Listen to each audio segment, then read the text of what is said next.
On this Saturday night, Canada's holiday tax break is here. How it could impact your wallet. I think it's nice to get some savings if we can. And what it means for small businesses across the country. I don't think this is going to make a difference whatsoever for us. South Korea's democracy at a crossroads. As President Yoon faces impeachment, what's next for the nation? After Hurricane Beryl, Jamaica's farmers are still picking up the pieces. Who's to blame for the devastating costs of climate change? Could Donald Trump's push to end daylight saving time spell big changes for Canada? Pardon the pun, but this is an idea whose time has come. How his team's latest move could turn the clock permanently. Global National, reporting tonight, Nitu Garcha. Good evening and thanks for joining us. The federal government's holiday tax break is now in effect. For the next 2 months, Canadians will see some savings as the 5% GST is waived on select products. While it's a welcome relief for many taxpayers, businesses are feeling the added pressure during the busy holiday season. And for some shoppers, the savings may not be as noticeable. Candace Daniel has tonight's top story. Most Canadians would likely agree December 14th is kind of late in the season to be getting a Christmas tree. We're a little late, but I don't know if we were waiting for the snow or what, or just busy, but this worked out to be the best time. One thing this family was not waiting for, the federal government's so-called GST holiday to begin. A friend of mine just reminded me this morning, actually, gave me a call, and I was like, wow, bonus. That's about it. This is luck. He saved around $10 with the full 13% HST being waived in Ontario. This 2-month tax break means that Canadians will be able to buy essentials like groceries, snacks, children's clothing, and toys, all tax-free. Which could mean more money in Canadians' pockets at the end of a year when inflation stretched many budgets to their limits, while boosting sales for small businesses and restaurant owners. The average is about 10% drop for January, February. So having those additional sales is going to pay bills, help pay down debt, and help keep those employees in jobs. The government estimates someone spending around $2,000 during the GST holiday, which is set to run until February 15th, could save between $100 and $300. The federal Liberals expect this holiday to cost $1.6 billion to save every Canadian at least 5% on qualified items. But is that enough to get people to come out and shop? We don't know because we've never tried it before. Reaction on day one, mixed. It's been tough to buy groceries every week, so this will be a huge break for myself and I'm sure everybody else. So looking forward to my bill today. It's going to be just for until February and people are going to be used to it. Or is it? There is this rumor about a federal election this spring, perhaps in April. Gosh, would you like to raise the tax on items just before you're asking people to vote for you? There's a lot of belief that this holiday might get extended. But for now, a little help when every cent counts. Candace Daniel, Global News, Barrie. The union representing postal workers is criticizing the federal government's decision to intervene in the nearly month-long Canada Post strike, a move which could bring the dispute to an end by next week. Governments need to push on employers to negotiate in good faith. If that is not happening, then employers will just wait on governments to intervene in order to do the dirty work for them. And so that is what Canada Post has done. The comments come one day after Federal Labour Minister Stephen McKinnon announced he was asking the Canada Industrial Relations Board to order postal employees back to work. The minister said the move was intended as a temporary solution to stop the more than 4-week-long strike that has upended deliveries across the country at a crucial time. The timeout, as McKinnon called it, could be implemented early next week. A major windstorm is pounding BC's south coast with wind gusts topping 100 kilometers per hour. Several homes have been damaged by falling trees, and more than 200,000 customers in the Vancouver area and on Vancouver Island have lost power. In Surrey, police confirm one person was killed as a result of the storm. Vancouver's Stanley Park was also closed today because too many trees were coming down. North of Vancouver, a large mudslide has covered Highway 99, also known as the Sea to Sky Highway, which leads to Whistler. Dozens of large trees and thick mud are blocking the road in both directions. New Brunswick's newly elected leader says her province will not take Trump's tariffs sitting down. Instead, Susan Holt told our Mercedes Stevenson she'll find new customers for New Brunswick's exports should Trump decide to cut Canada off. Mercedes? Neithu, Canadian politicians are strategizing about how to best take on Donald Trump's tariff threat, whether it makes more sense to do it as Team Canada or to do it one by one, and whether it's better to talk tough or kiss the ring. Alberta's Danielle Smith is vowing to start her own border patrol, even though that's a federal jurisdiction. Ontario's Doug Ford has threatened to cut off that province's energy supply to the U.S. and is launching TV ads to convince Americans that tariffs are a bad idea. And New Brunswick's newly elected Premier Susan Holt says all options are on the table when it comes to hitting back hard with tariffs. But is she willing to go as far as Ford when it comes to cutting America's access to New Brunswick's energy or lumber? Are you only looking at retaliatory tariffs, or are you also looking at something similar to what Doug Ford has said, which would be cutting off, for example, New Brunswick energy going to the U.S.? Yeah, well, we don't want to cut off our nose to spite our face. There would be significant trouble caused to New Brunswickers if we stopped selling products into the U.S. The tariffs that Trump has suggested are already going to make that more challenging.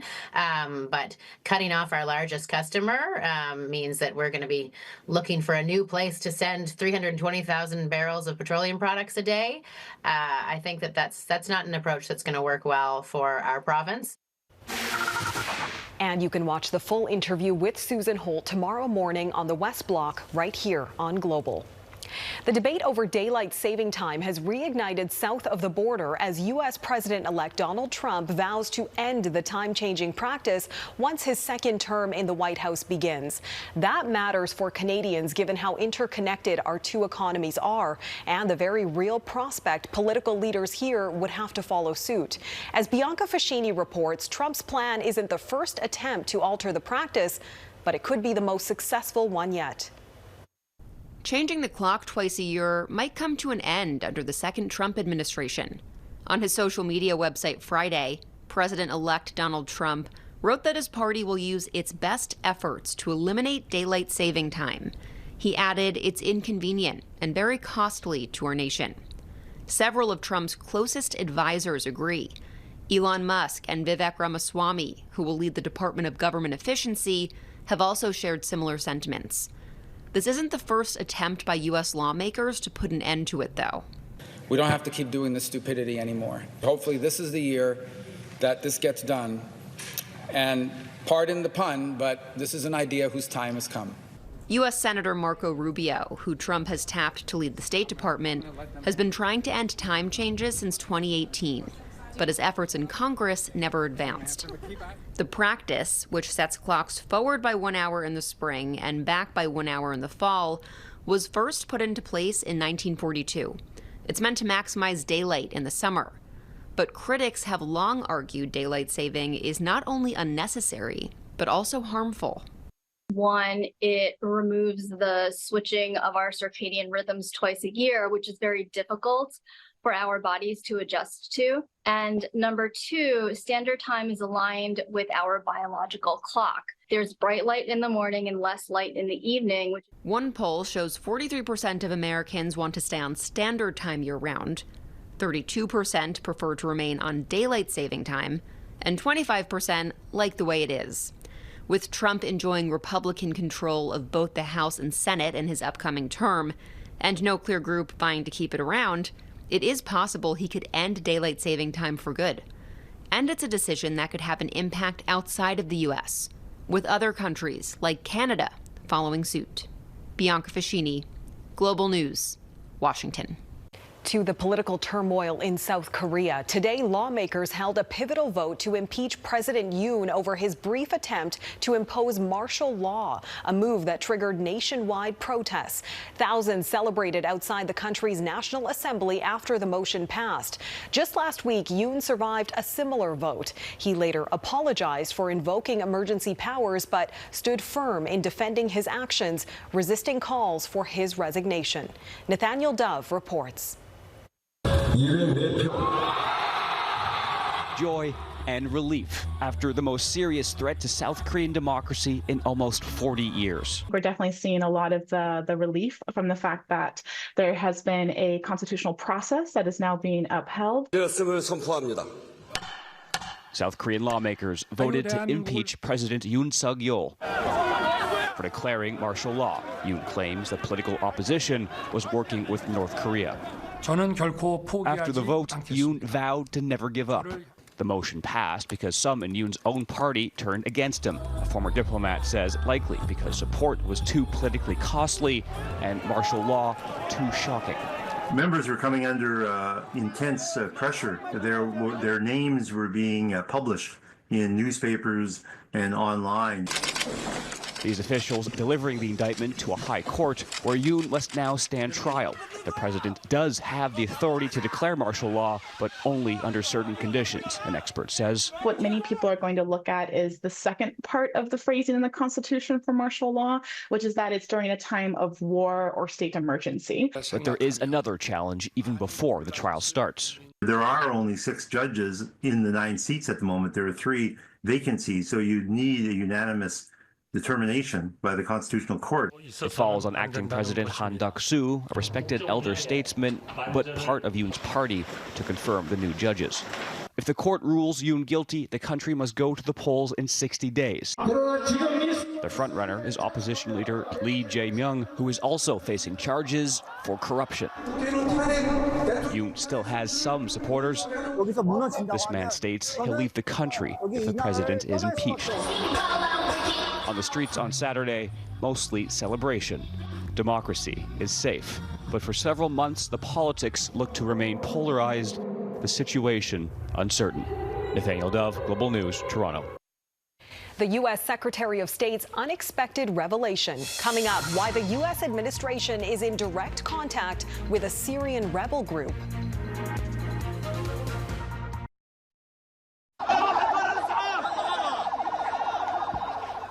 There has been no end to Israel's relentless military campaign in Gaza. Today, the Hamas-run health ministry says Israeli strikes killed 22 people across the enclave, including at least 10 who died when Israeli fighter jets targeted a building in central Gaza housing displaced Palestinians.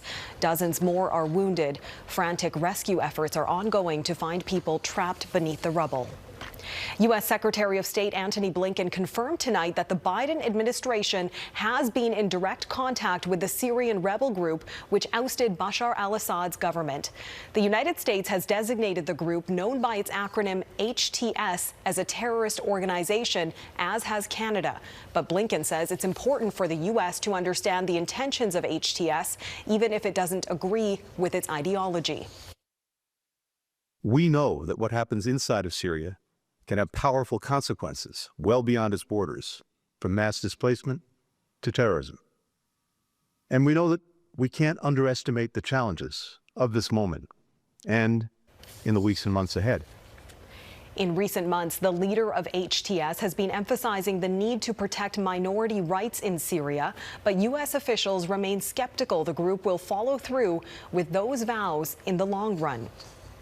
In Georgia, a former soccer star turned far-right politician has been named president, deepening the political crisis in the Eastern European nation. Mikhail Kavelashvili, a former Manchester City striker and hardline critic of the West, was the sole candidate for the presidency. His appointment tightens the ruling party's grip after its move to freeze a long-standing goal to join the European Union until 2028. Most Georgians are in favor of joining the EU and say the appointment is illegitimate. The vote was boycotted by opposition parties and is being viewed as a major victory for Russia. Farmers and communities in Jamaica are still reeling after Hurricane Beryl. Ahead, who should pay for the damage caused by climate change?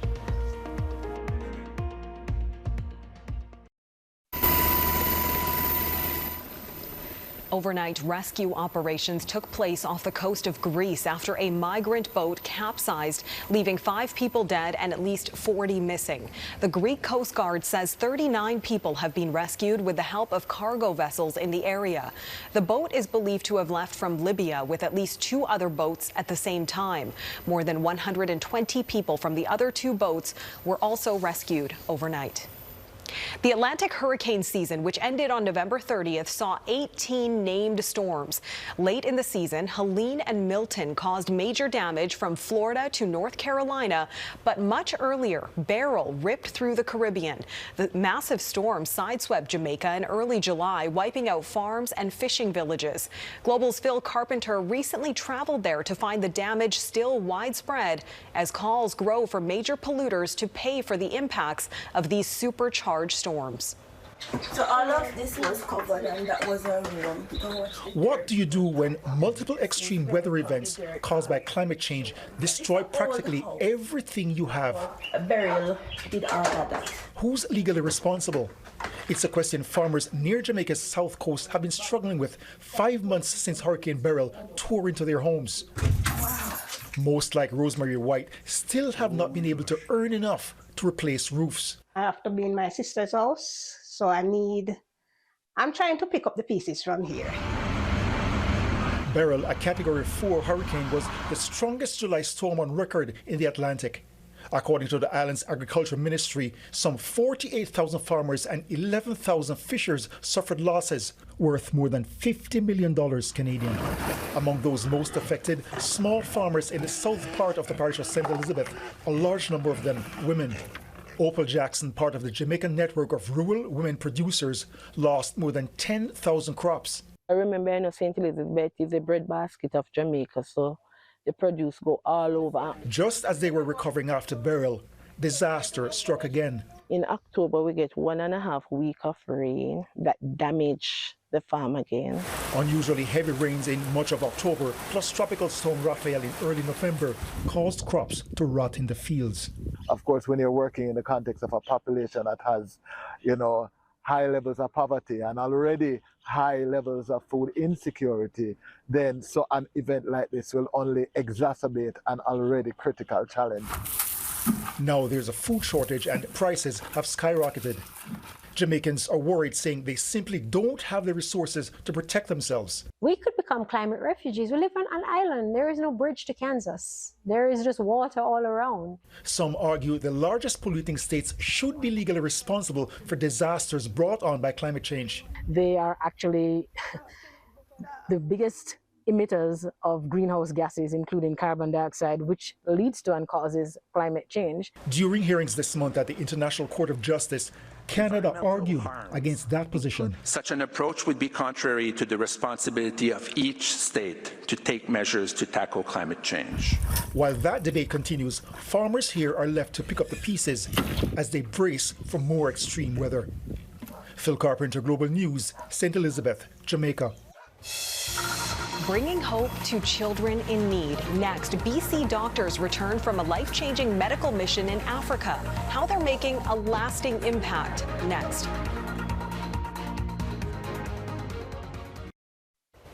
After a 10-day medical mission to Eastern Africa, a group of doctors, nurses, and medical staff from British Columbia are back home. The volunteers were with Operation Rainbow Canada as part of the organization's first trip to the region since the COVID-19 pandemic. Their mission this year was to repair cleft lips and palates of children and locals in Kenya. And Global's Julia Foy was along for the ride. Mombasa, Kenya is a bustling place where tourists come to enjoy the beaches and exotic animals. But inside the Utonge Field Hospital, 26 medical specialists from British Columbia have come here to perform the first surgeries to help locals born with a cleft lip or palate. Well, these children and adults even land up with a deformity and they're not accepted in society. Dr. Kimmett Rai began Operation Rainbow Canada in 1998 as a 100% volunteer nonprofit.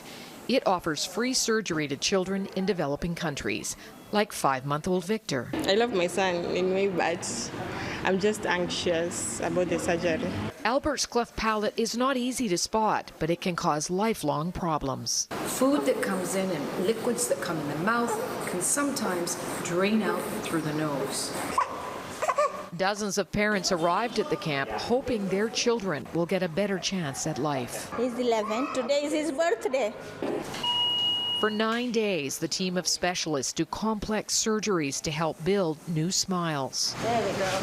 You can do the different. Then Mother Zawadi Moringa arrives. She's lived for 3 decades with a severe cleft lip. Now she wants to be healed and start a new life with a new face. The Operation Rainbow team spends over 2 hours in surgery. Her deformity was very severe and significant, and we were able to put it back together. All these years I've lived with this facial deformity, and she was so beautiful at the end of it. It was really moving. On the final day, it's time to say goodbye. I just feel that we did make a difference in their lives. They felt like somebody in the world cared for them. The families have been truly incredible. Mums were happy too. I was surprised, I didn't expect it, but I just thank God. More beautiful. Finally, Moringa can laugh. And she thanks Operation Rainbow Canada for making it happen. Julia Foy, Global News in Mombasa, Kenya. What an inspiring journey. That is Global National for this Saturday night. I'm Neetu Garcha. Tonight's Your Canada is the holiday decorations at the Alberta Legislature in Edmonton. We love seeing your festive Canada photos. Please keep emailing them to globalnational@globalnews.ca. Thanks so much for watching and hope you'll join us again tomorrow. Have a great night.